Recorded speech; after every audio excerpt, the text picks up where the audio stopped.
os palestrantes para tomarem assento. Infelizmente, nós temos um tempo, e sempre é assim, né? Um tempo muito curto para as discussões, né? Nós temos apenas 15 minutos. Eu quero, inicialmente, então, parabenizar a todos. Foram excelentes revisões, com bom conteúdo crítico, né? E certamente nos possibilitou rever esses temas de forma atualizada e com apresentações muito competentes. E, claro, que tudo encerra aspectos contraditórios, né? E, na função que me cabe aqui, que é a função de coordenar esse módulo, eu tenho que fazer algumas considerações naquilo que concerne a aspectos críticos ou contraditórios. Senão fica apenas um rostinho bonito aqui, né, sem nenhuma outra função, a não ser o de marcar tempo. Então, acho que me cabe fazer algumas considerações, até para aproveitar a capacidade crítica de todos os palestrantes, né? A primeira apresentação da doutora Carolina, já parabenizei a todos, claro, extensivo a Ana Carolina também, mas talvez a questão conceitual da síndrome dos ovários policísticos é que talvez encerre as maiores controvérsias. Eu tenho uma implicância pessoal, e estou na contramão, não é, do que é mais adotado, né, como critério diagnóstico, mas eu tenho ojeriza, não é, pelos critérios de Roterdã, né? Às vezes as pessoas querem ser mais reais do que o rei, não é? O critério de Roterdã, ele é exatamente igual ao critério do NIH e igual ao critério da Sociedade de Excesso Androgênico, exceto que ele insiste em colocar a imagem como critério diagnóstico. E, para se preservar, ele acrescenta ao final, tem que afastar os diagnósticos diferenciais, não é? Eu não consigo entender, até com base em toda a fisiopatologia da síndrome dos ovários policísticos, não é, que pressupõe que você precisa ter hiperandrogenismo, você precisa ter uma hiperatividade tecal, uma hipofunção da célula da granulosa. Isso foi muito bem colocado aqui, com uma revisão bibliográfica competente. Pressupõe que, se você não tiver hiperandrogenismo, você tem uma maturação folicular normal e a mulher ovula. É o excesso de androgênio que tem dentro do líquido folicular que acomete o processo ovulatório nas portadoras da síndrome dos ovários policísticos. Então, para mim, é quase que obrigatório ter hiperandrogenismo. Fica muito difícil, praticamente impossível, e eu estou voltado à síndrome dos ovários policísticos durante... Eu sou jurássico, como vocês estão vendo, e há muitos anos eu me interesso por síndrome dos ovários policísticos. A primeira vez que eu participei num congresso, por indicação do professor Salim Weber, isso lá nos idos dos anos... final da década de 70, desculpem, né, início da década de 80, o professor Salim Weber pediu para que eu preparasse, num congresso internacional que teve aqui em São Paulo, a síndrome dos ovários policísticos, né? Aquilo era tão complexo para mim naquele momento, que desde então eu fiquei muito interessado na síndrome dos ovários policísticos. Então, o critério de Roterdã, tudo bem, está todo mundo caminhando para aí, né? Provavelmente eu sou um ser fora da curva para implicar com os critérios de Roterdã. Mas confesso, não é, com toda a minha convicção, de que não me parece o melhor critério, né, para você fazer o diagnóstico da síndrome de Roterdã. E aqui chamo a figura de um professor notável entre nós, né? A frase não é minha, a frase é dele, né, em que ele dizia: deixem os ovários em paz. Não é? A síndrome dos ovários policísticos é uma síndrome, é uma doença. Não é? Uma doença que acomete o organismo como um todo, né? Depois, claro, eu ofereço esse contraditório, até para que, se a Ana Carolina quiser fazer algum comentário, não está obrigada a concordar comigo, viu, Ana Carolina? Apenas para dizer da minha insatisfação com esse diagnóstico. A segunda apresentação, não é? Que foi a apresentação da doutora Daniela, ela abordou o momento mais importante do diagnóstico. É aí que nós temos que começar o diagnóstico, porque a síndrome dos ovários policísticos, ela começa na adolescência, não é? Provavelmente por uma hiperfunção adrenal própria desse momento de vida dessas jovens portadoras da síndrome dos ovários policísticos, né? Elas têm uma hiperfunção adrenal comparada às mulheres normais. Daí você tem esse hiperandrogenismo, provavelmente tem uma fundamentação genética, e se fundamentação genética ela tem, vai começar assim que é possível expressar a doença. Isso se faz no momento da adolescência, né? E eu gostei muito quando, entre os critérios diagnósticos, você fez um X em cima do ultrassom. Lá você fez uma revisão e fez um X. Outra questão é o seguinte: precisa ter, então, irregularidade menstrual. Fundamental, que você falou, aguardar os primeiros 2 anos. Né? Isso é fundamental. Não é? Aguardar os primeiros anos, está amadurecendo, a gente ouve falar isso há tantos anos, precisa amadurecer todo este hipotálamo, hipófise, né, para que você tenha adequada função ovariana. Então, não é nos primeiros acenos de irregularidade menstrual que você vai fazer esse diagnóstico. Você pode até suspeitar, você pode até ficar inclinado a esse diagnóstico, né, se ela já é mais gordinha, se ela já tem manifestações androgênicas, não é? Talvez você até suspeite do diagnóstico um pouco antes. Ou seja, nós precisamos ser bons clínicos. Né? Hoje está tudo protocolado, está tudo com ferramenta diagnóstica. Né? E parece que se a gente não seguir as ferramentas diagnósticas, nós não estamos autorizados a fazer diagnóstico. Né? Então, acho que aguardar é importante, mas você já pode ir suspeitando do diagnóstico. Mais uma vez, acho que o ultrassom, se o ultrassom tiver ovários policísticos, é um indício a mais, mas não que ele precise ter ovários policísticos para você fazer o diagnóstico. Né? Outra coisa é o seguinte, é o índice de Ferriman e Galloway. Né? O índice de Ferriman e Galloway, se você for esperar ter um índice de Ferriman e Galloway tão alto quanto acima de 16, provavelmente você vai perder muitos casos. Né? E o insutismo também é notório, você bate, porque na prática clínica, uma coisa é o mundo acadêmico, outra coisa é a prática clínica, nos consultórios de cada um de vocês. Né? É mais ou menos como o diagnóstico de obesidade, tem vários, eu vou falar daqui a pouco do diagnóstico de obesidade, né? Mas se você bater o olho e falar, é gorda. Tá certo? Abriu a porta, você já vê que é obesa. Não é? É gorda.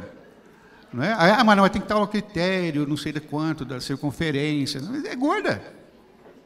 Não é? E se é gorda, já antecipo que tem resistência insulínica. Tem uma posição do professor Rogério Lobo que fala, não precisa ficar fazendo diagnóstico laboratorial de resistência insulínica em mulher gorda. Porque ela tem resistência insulínica. Não é? Vale naquela mulher que não é gorda, que tem índice de massa corpórea entre 25 e 30, nessa você vai usar recursos laboratoriais para fazer diagnóstico. Não, é gorda, tem resistência insulínica. Em relação à obesidade, o Zé Maria também fez uma revisão brilhante, mas a obesidade é muito importante pelas consequências que ela tem, pela resistência insulínica que ela encerra. Não é? E eu acho também que essa questão de circunferência abdominal, se é 80, se é 88, para qual população isso se destina, vai depender muito. Uma pessoa de 2 metros de altura vai ter uma circunferência abdominal maior do que uma pessoa de 1,60 m de altura. Então, sempre é clínico também. Nós não precisamos ficar essencialmente presos a isso. Não é? Claro, no mundo acadêmico é muito importante, até para você separar os pacientes. Veja que o professor Felipe ofereceu crítica quando da avaliação de qualidade de vida, em que ele valorizou sabiamente se tem obesidade ou se não tem obesidade, porque isso interfere na qualidade de vida. Então, para fazer isso, do ponto de vista acadêmico, você precisa de ter esses parâmetros para que os editores da revista, inclusive, aceitem que esse trabalho metodologicamente é bom. No mundo, no chão da fábrica, no dia a dia, né, muitas vezes a gente pode, com recursos visuais, inspeção, né, fazer esses diagnósticos. E, por fim, uma contribuição, né, na apresentação do professor Marcos Felipe, que também foi uma revisão feita recentemente, muito boa, de nós assistirmos, a questão da qualidade de vida, ele também falou isso, mas é muito importante, ele é autoatribuível. Não sou eu que digo que a qualidade de vida do Zé Maria é boa, quem tem que falar é ele. Não é? Então, o critério de qualidade de vida é muito importante que vocês tenham em conta isso, é autoatribuível. É eu que digo da minha qualidade de vida. Quando minhas filhas olham a minha qualidade de vida, elas falam, sua qualidade de vida é péssima. Não é? Mas eu não acho. Eu não acho. Então, provavelmente, se for aplicar um questionário para mim, né, com os conceitos das minhas filhas, né, o meu questionário vai ser péssimo.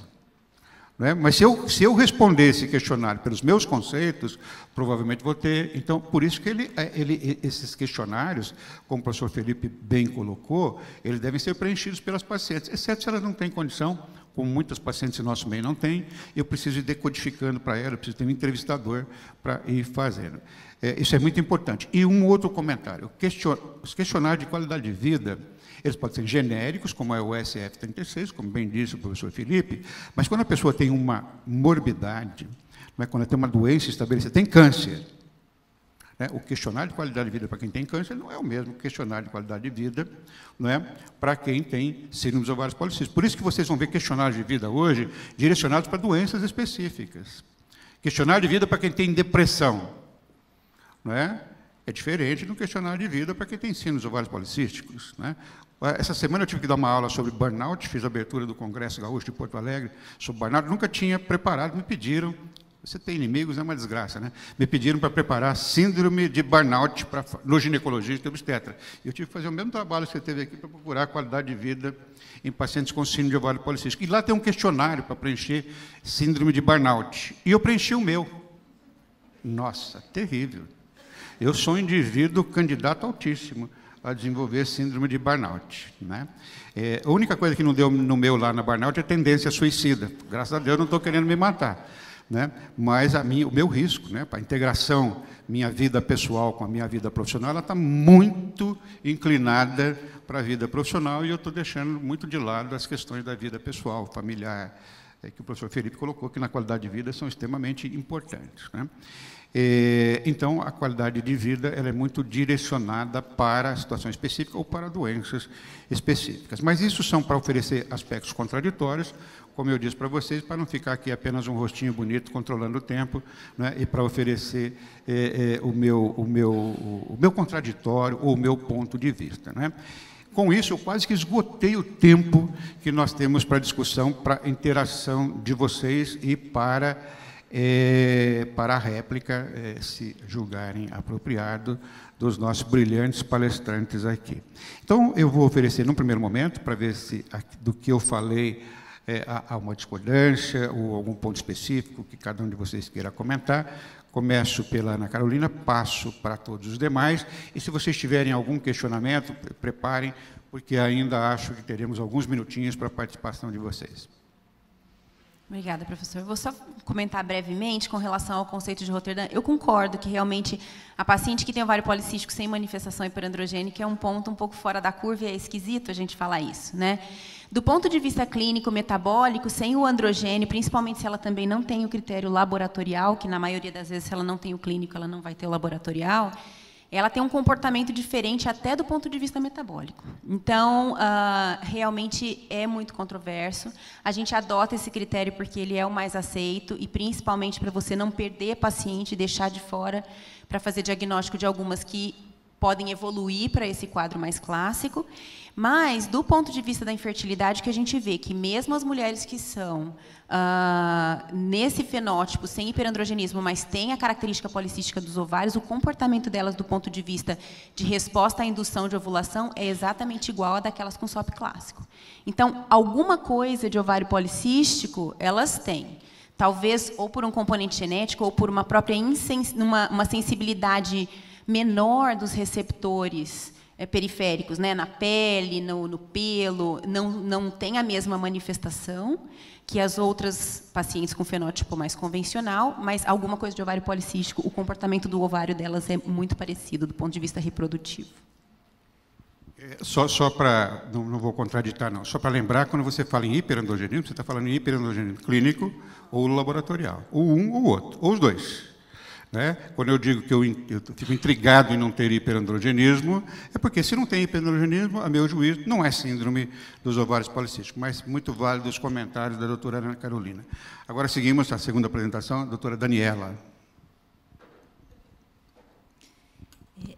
Eu concordo com você, doutor César. Eu pus aquele valor do índice de Ferriman, porque, na verdade, é o que estava escrito em consenso, assim, que eles consideram um insutismo mais importante. Todos, assim, a maioria dos estudos falam insutismo severo ou importante, mas não dizem. Alguns colocam esse valor pela divisão do índice de Ferriman. Mas é realmente assim, se a paciente chega no seu consultório, você olha para a cara dela e se ela não estiver depilada, você já vê o que é uma menina peluda ou não é. Você não precisa fazer bem as continhas para você chegar. Eu concordo com o senhor. Acho que isso, assim, o pessoal não precisa ficar frisado em ter esse ponto, assim, definitivo mesmo. Eu acho que a clínica é soberana mesmo. Ok, doutor Zé Maria. Eu concordo com o professor César a respeito da obesidade. O maior problema que nós temos é a obesidade. E só pela obesidade também tem aumento de resistência insulínica. E a própria resistência insulínica piora também a obesidade. É o grande desafio que nós temos. Agora, o que a gente tem que discutir é a respeito do papel dessa resistência insulínica, né, na doença cardiovascular. Porque o que a gente acontece? A gente põe muito a intolerância à glicose, né, como às vezes um fator de que poderia levar realmente o diabetes e a doença cardiovascular. Mas devemos considerar, independente do diagnóstico, que a resistência insulínica também faz mal para essa paciente. Então, aquela paciente que está ganhando peso, aquela paciente com história de diabetes, até aquela paciente magra, seria interessante também fazer atividade física e mudar o estilo de vida para a gente evitar que ela ganhe peso ou que ela se torne intolerância à glicose e desenvolva o diabetes. Então, o importante é, além do diagnóstico, a gente também orientar muito essas pacientes a respeito do estilo de vida delas. Obrigado, Zé Maria. E o professor Marcos Felipe.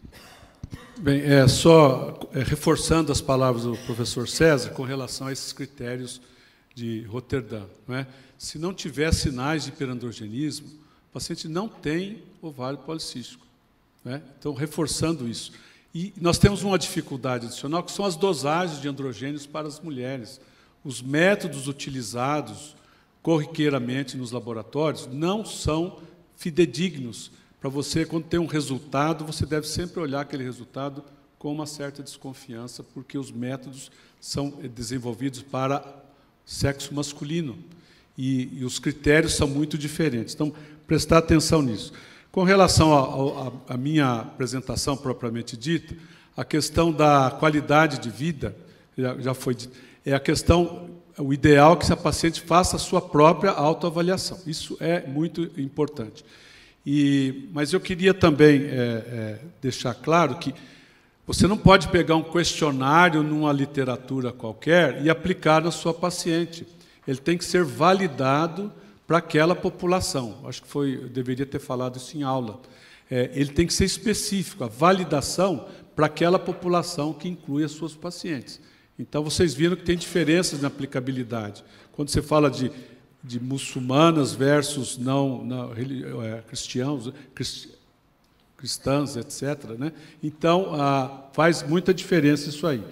E a questão eu queria só acrescentar alguma coisa com relação à obesidade, é a questão do exercício físico como uma forma também de melhorar, de atenuar a questão da resistência à insulina, que pode ser aeróbico, mas às vezes a paciente é obesa, ela não dá conta de fazer caminhadas, de fazer exercícios aeróbicos. Então, nós temos alguma experiência lá já no serviço com exercícios de resistência, que dão resultados tão bons quanto. Se vocês olharem a literatura, já fazendo comparativos, os exercícios de academia, etc., eles são muito bons, mas precisa ser bem orientado para não ter problema também. Excelentes comentários do professor Felipe, e só aduzindo para a contribuição, dando ênfase ao que o professor Felipe falou, inclusive tem que ser validado na população. Por exemplo, eu não posso pegar um questionário americano, validado para os americanos, né? O professor Felipe falou isso, eu só estou repetindo, né? E aplicar para a população brasileira. Você tem que ter validado para a população brasileira, como se nós tivéssemos uma população uniforme em que um questionário valesse para todo mundo, né? Nós temos uma população miscigenada, mas pelo menos temos uma validação nacional e, claro, quando você for levar adiante o seu trabalho, ou pensar em publicá-lo, você tem que usar um questionário validado, no caso, para o nosso país. Bom, vamos abrir, eu não sei quanto tempo nós temos ainda. Quanto? Não, eu vou dar mais 5 minutos, né? Como presidente da FEBRAS, vou me permitir isso, tá bom? Então, vamos para... Quem quer fazer pergunta? Por favor, vamos levar o microfone. Ele tem um nome muito interessante, se chama César também, né? Então, começa a primeira pergunta pelo César Damasceno. Vamos lá. Obrigado. Diagnóstico de acantose nigricans. Aquela paciente que tem apenas entre as coxas aquela mancha escura. Eu posso falar que ela tem acantose nigricans? E só mais uma. Teve um trabalho há algum tempo que mostrou o aumento da incidência de câncer de mama nas adolescentes que iniciavam o uso de anticoncepcional oral. Nós recebemos, acho que até da FEBRAS, né, doutor César, uma orientação sobre isso. Persiste essa orientação para a gente continuar prescrevendo tranquilamente? Com relação à acantose, ela não necessariamente precisa ser cervical e axilar. Qualquer região, desde que você caracterize bem que tem o espessamento, né, e que você não é só uma mancha na pele, que realmente tem o espessamento da área e for uma área de dobra, você pode considerar como acantose. A região inguinal e crural, ela é muito comum de ter, às vezes aparece até antes da paciente ter em outras regiões. Então, pode ser considerada assim. O senhor quer comentar um outro? Em relação à questão do risco de aumentar de câncer de mama para adolescente, ele tem como fundamento o fato de você não ter completamente a arborização terciária do ducto mamário, né? E, portanto, você estaria usando um hormônio sobre uma mama não plenamente desenvolvida, né? Em um hormônio semissintético, em doses elevadas, para fazer supressão gonadotrófica. Isso poderia, lembrando que os progestagênios têm um efeito mais deletério sobre a célula epitelial mamária do que propriamente os estrogênios, e os progestagênios que poderiam levar a essas transformações genéticas, né? E, portanto, aumentar o risco para o câncer de mama. Entretanto, isso não está bem consubstanciado nos trabalhos publicados a respeito. As evidências são frágeis ou inexistentes. Portanto, pode usar... Essas pacientes que têm síndrome de ovário policístico e obesas, elas por si só fazem um risco aumentado de câncer de mama, independente de usarem contraceptivo. A obesidade, a insulina aumentada, a insulina é danosa para a célula epitelial mamária, né? Então, as pacientes que têm obesidade têm risco elevado, né, para câncer de mama e, por conseguinte, as que têm síndrome de ovário policístico também. Pode usar na população normal, pode usar na população com síndrome de ovários policísticos, os contraceptivos hormonais, até porque eles são os melhores tratamentos para essa faixa etária, mesmo que não existam indicações contraceptivas, mesmo que seja apenas para diminuir a flecha gonadotrófica de LH sobre a célula tecal, você reduz, né, os anticoncepcionais são antigonadotróficos, então você reduz os níveis de LH, com isso reduz a produção de androgênio, melhora a SHBG e tudo que o ginecologista está careca de saber dos efeitos dos contraceptivos, né, tem efeito no receptor androgênico, então é muito, muito conveniente usar nessas pacientes os contraceptivos hormonais. Foi dito aqui que você, teoricamente, pode usar qualquer contraceptivo hormonal, e foi dado preferência para aqueles que têm um efeito em si antiandrogênico, que é derivado do progestagênio. Essa é outra questão que me intriga muito, porque eu acho que o principal efeito é o efeito antigonadotrófico. E todos os anticoncepcionais têm bom efeito antigonadotrófico, senão não seriam anticoncepcionais. Agora, claro, quando você vai à filigrana da coisa, você vai ver que aqueles que têm acetato de ciproterona, acetato de ciclomadinona, drospirenona, como tem efeito antiandrogênico, eles podem ser melhores do que aqueles que têm levonorgestrel. O que não quer dizer que os que têm levonorgestrel são ruins. Não é? É importante isso, porque às vezes a paciente não pode comprar um anticoncepcional mais caro. Então, não vou dar porque o que tem levonorgestrel é ruim. Não, não é ruim. Não é? Ele pode não ser tão bom. E as diferenças na prática clínica, nem sempre elas são tão claras quanto nas publicações disponíveis. Só para fazer um contraponto, a doutora Daniela citou, e ela tinha essa obrigação mesmo, de citar opções terapêuticas, e citou lá progestagênio isolado. Progestagênio isolado serve para uma única coisa, e você falou, né? Vou repetir o que você falou, não é para tratar a síndrome de ovário policístico. Não. Quem trata a síndrome de ovário policístico gerencia as consequências da síndrome de ovário policístico, é contraceptivo hormonal combinado. Progestagênio serve apenas, até porque os progestagênios isolados nem sempre são muito antigonadotróficos, ele serve apenas para corrigir irregularidade menstrual, né? Então, é importante que vocês tenham essa noção. O melhor tratamento seria mesmo as pílulas anticoncepcionais. Zé Maria quer fazer um comentário. Para contribuir em relação à catose nigricans, né? Eu concordo com a professora Ana Carolina, mas eu peguei um trabalho fui atrás a respeito disso, para saber o que é realmente mais fiel da cantose nigricans, né? Em várias regiões, eles fizeram com clampeio glicêmico, né? Avaliaram essas mulheres, e realmente o mais fidedigno seria na nuca. Mas você pode ter também na axila, você pode ter na virilha. O problema na virilha é que você pode ter um pouco mais de falso positivo, principalmente nas afrodescendentes. Essa precisa ter cuidado. Mas se está ganhando peso, como o professor César falou, está obesa, não tenha dúvida. Queria só fazer um comentário com relação aos contraceptivos de progestagênio isolado. De fato, eles nem chegam aos pés dos combinados do ponto de vista de resposta terapêutica, mas só lembrar que, como essas pacientes, principalmente as adultas, né, já têm comorbidades associadas, hipertensão principalmente, e muitas vezes elas não podem usar o combinado. E aí, o contraceptivo à base de progestagênio isolado, ele passa a ser uma opção, porque por mais que ele não suprima da mesma maneira, Ele também interfere na secreção de LH e ele vai trazer uma melhora clínica menos significativa, mas se a paciente não pode tomar o combinado, ele está na nossa lista de opções. E a gente está cheio de paciente obesa e hipertensa com ovário policístico no consultório, né?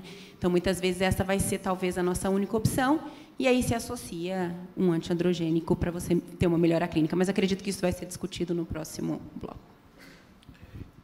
Só para contribuir com o que a doutora Ana Carolina está mencionando, você vai sempre ter que consultar os critérios de elegibilidade, né? Obesidade não é contraindicação. A única contraindicação, se você tiver que fazer uma pergunta para uma mulher que vai tomar anticoncepcional, é qual é a sua pressão arterial. É a única. Diabetes não é contraindicação, né? A hipertensão, se você for olhar os critérios de elegibilidade, se tiver que fazer uma única pergunta, verificar uma única coisa, veja a pressão da paciente, né? Aí ela pode cair num critério 3 ou 4, a depender dos seus níveis pressóricos. O resto, praticamente, não é contraindicação. De qualquer forma, bem lembrado, se tiver alguma critério 3 ou 4 dos critérios de elegibilidade, não pode usar contraceptivo hormonal. Uma última pergunta do professor Gustavo aqui.